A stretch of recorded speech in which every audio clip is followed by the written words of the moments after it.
stíhal rozehrávající Američany. Narel. Arnold.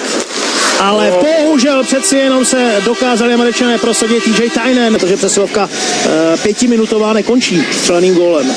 Oni dobře založili celou tu akci, dostali se na osu hřiště, tady to vidíme, přihrávka jde na křídlo, pak zpátky a naši nestačili dobrusit.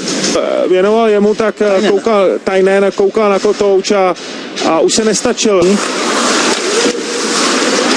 Mrázek i na 2krát, na 3krát a na 4krát proti Coylovi a dorážejícím Američanům. Teď i Říha výborně. To bylo hodně šikovné od Clendeninga. A ještě otočka a znovu Mrázek, i když chvilku nevěděl, kde má kův.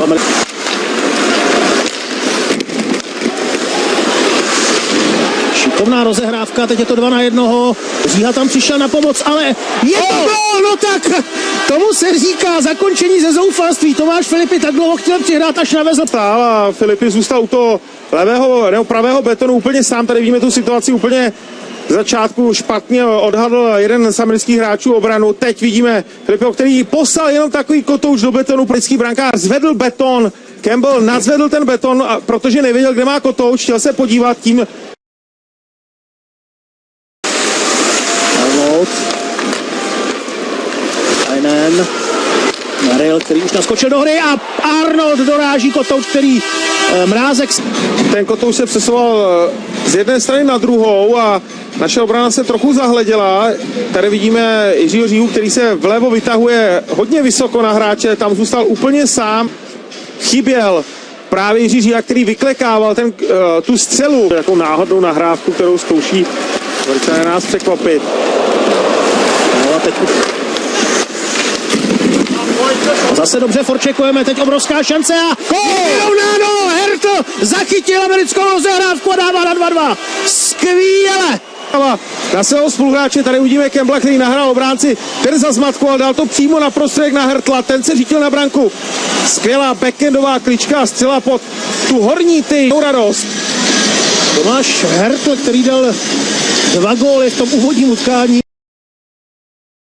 Zpátky, rozjíždí se Archibald, má rychlost a byl faulován, tohle bude trestné střílení. Byl v šanci, musí provádět trestné střílení. Výtečně Mrázek! Výtečně! Jasné, Archibald zkusil rychlou kličku do backendu, ta se mu se ještě natahoval po puku, sekáče dopředu. Zkusí to individuálně, backhand sekáče. Gól! 3-2! Petr Holík se dokázal dál, také jeho dík.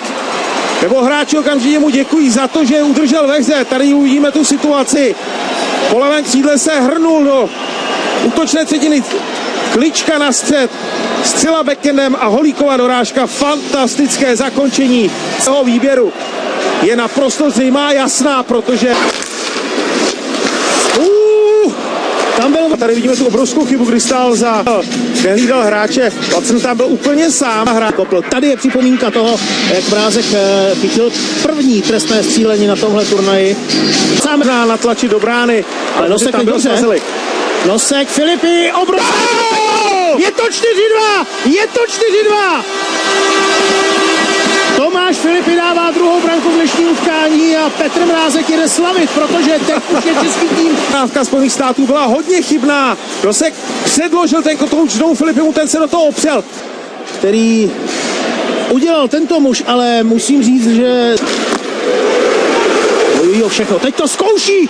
Fantastický Petr Mrázek, kam ten kotouč půjde do brankoviště, ale nikoliv do branky. Škoda! To by byla nádherná odcel. To byla korunovace jeho výkonu. Celá hala stojí, přestože odchytal 53 střel, tak ještě tím střílel přibyl.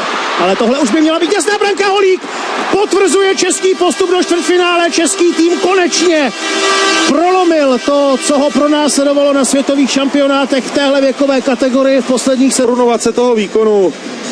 Znovu chyba v rozehrávce, Holík si na to skvěle najel a už si pohrál s kotoučem, dal ho do té odkryté branky. Mrázek má obrovskou radost, ale musíme si přiznat, že nebýt tohohle muže, tak jsme se takhle daleko nedostali a tuto chvíli asi vidíme.